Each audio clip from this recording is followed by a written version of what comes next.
Baik, terima kasih Anda masih terus bersama kami di Mario Teguh Golden Ways di Metro TV. Dan karena spesial malam hari ini kami sudah kehadiran seorang tokoh yang juga sangat spesial dan mengerti betul tentang pembahasan kita mengenai Justice for Poor, Bapak Ose Kaligis. Boleh saya minta tepuk tangan untuk Pak Ose dulu?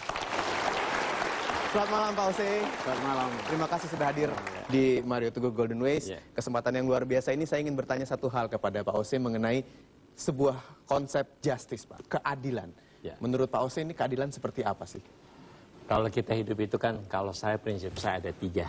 Morality, ethics, and integrity. Sebenarnya hidup manusia itu, katakan Indonesia ini Pancasilais. Secara vertikal, kita mengatakan Tuhan itu maha baik dan maha adil. Nah, bagaimana secara horizontal kita mengimplementasikan kepada sesama kita manusia? Mungkin Bapak yang hadir di sini tidak pernah sadar mengenai kebaikan Tuhan. Coba, kalau udara tidak diberikan kepada kita, masihkah kita akan hidup? Hal kecil yang diberikan kepada kita. Nah, udara aja, kan kita nggak bisa menciptakan udara. Oksigen itu adalah apa yang ada yang diberikan dari atas. Andaikan aja udara nggak ada, saya kira nggak ada yang hidup, termasuk saya juga. Nah, menyadari ya kebaikan yang diberikan kepada kita. Apakah kita secara horizontal terlalu egois untuk tidak memikirkan orang lain? Jadi kalau seandainya katakanlah kayak klien saya 35 tahun bekerja di PPD, minta pensiunnya Rp75.000 per bulan, tidak dikabulkan di Mahkamah Agung, apakah saya mesti berteriak? Karena kebaikan itu masih ada pintu-pintu lain seperti yang dikatakan oleh Pak Mario tadi. Pintu lain itu apa? Saya bayar mereka. Sudah 20 yang meninggal. Anda yang hidup. Meninggal karena dibayar? Bukan, karena usianya waktu itu udah 25 tahun yang lewat. Oh, ya. Jadi meninggal. Jadi saya bayar kepada mereka supaya mereka sedikit sekurang-kurangnya merasakan keadilan. Itu yang saya maksud dengan justice for the poor. Itu dalam hal inilah saya tergerak. Kenapa? Karena saya juga menikmati keadilan dan kebaikan yang diberikan dari atas kepada kami ini semua. Kami ini bernapas karena beliau.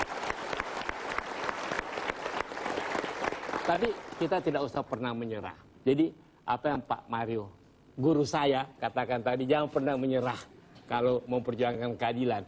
Jangan melihat satu pintu, masih banyak pintu-pintu yang lain. Super sekali. Terima kasih Pak Ose. Very sweet. Silakan Pak Mario menanggapi bahwa keadilan itu memiliki banyak pintu. Bentuknya apa? Apakah tetap sama semuanya? Jalannya apa saja yang harus ditempuh untuk bisa ke sana? Oh, betul Mas Ilbram. Sahabat-sahabat saya yang baik hatinya, Pak Osi pasti setuju. Banyak orang merasa stres memprotes Tuhan yang dianggapnya tidak adil karena ada orang yang dilahirkan lebih tampan dari dia. Iya toh? Paling banyak keluhan anak muda itu adalah, kok aku udah miskin, jelek.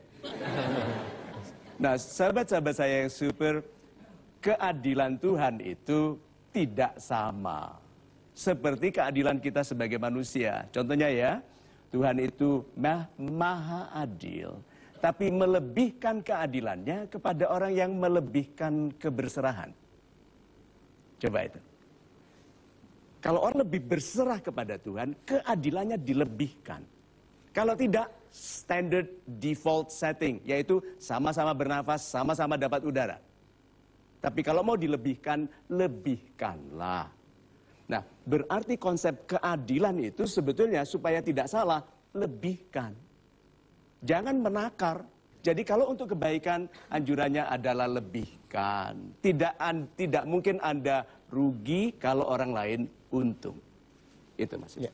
Terima kasih.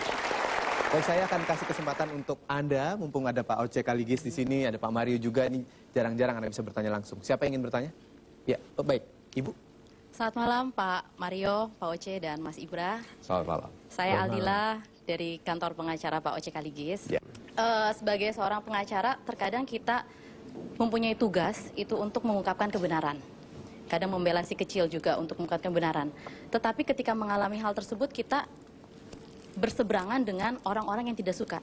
Dan orang-orang yang tidak suka itu terkadang penguasa, pejabat, preman, bahkan preman yang menjabat sebagai penguasa. Sebagai seorang manusia, kadang kita merasa takut. Terutama ketika kita mengingat orang-orang yang kita cintai yang ada di rumah. Yang saya mau tanya dari Pak Mario, bagaimana tips dan trip dari Bapak bahwa menjadi pengacara yang super, sangat berani untuk membela si miskin. Terima kasih. Super sekali. Pertanyaan yang baik sekali. Sahabat-sahabat saya yang baik hatinya, ada anjuran di Golden Ways pernah saya sampaikan bahwa apabila Anda sedang benar, jangan terlalu berani. Apabila sedang salah, jangan terlalu takut. Karena kita harus gagah, kita bertuhan, ada perlindungan itu.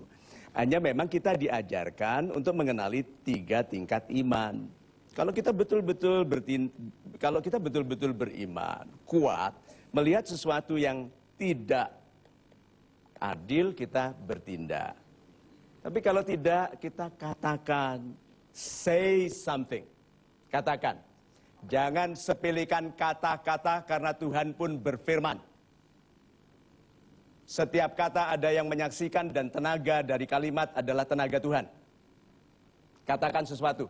Itu tidak lemah. Memang iman level 2. Yang nomor 3 ini bahasa Inggrisnya adalah batin. Dibatin gitu loh. Kok ngene?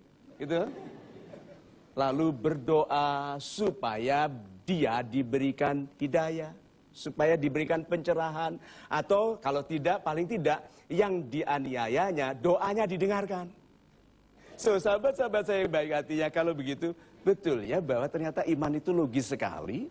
Kalau kita gunakan dengan baik, tidak ada pilihan lain kecuali damai. Kita itu terlalu berharap kepada selain Tuhan. Sehingga kalau hak kita dinistai, kita harus mempertahankannya, takut kita tidak baik hidupnya. Padahal Tuhan bilang, aku, bukan dia. Kok meminta Tuhan berurusan dengan orang tidak baik? Kan sudah ada yang mengurus, Pak. Urusan kita ini loh menjadi penyejahtera keluarga, kapan dimulai? Kalau kita menuntut keadilan kepada orang yang tidak mungkin adil. Berpihaklah kepada yang baik untuk diri kita sendiri. Gitu. Baiklah, cukup jelas ya. Terima kasih pertanyaannya. Dan semakin hangat perbincangan kita di kesempatan kali ini, di program ini. Tidak ada salahnya kalau kita lebih hangatkan lagi dengan Anda mengikuti polling yang sudah kami siapkan. Pollingnya adalah, jika Anda seorang yang berkuasa, sikap mana yang Anda pilih terhadap pelanggar hukum? Yang A, menetapkan hukuman yang lebih berat kepada orang kaya. Yang B, memaafkan kesalahan orang miskin. Yang C, tidak pandang bulu. Tentukan pilihan Anda sekarang. Ya, silakan. Saya hitung ya. 5, 4, 3, 2, 1. Kita berikan tepuk tangan untuk pilihan Anda. Nanti Pak Oce juga bisa menjawab kira-kira pollingnya Pak Oce pilih yang mana. Nanti Pak, sebentar lagi ya. Pastikan Anda tetap menyaksikan Metro TV karena kami akan segera kembali hanya di Mario Teguh Golden Ways. Sense of justice itu tidak bisa diakali karena aslinya itu dari Tuhan. Saya kira pendapat beliau super karena reasonable.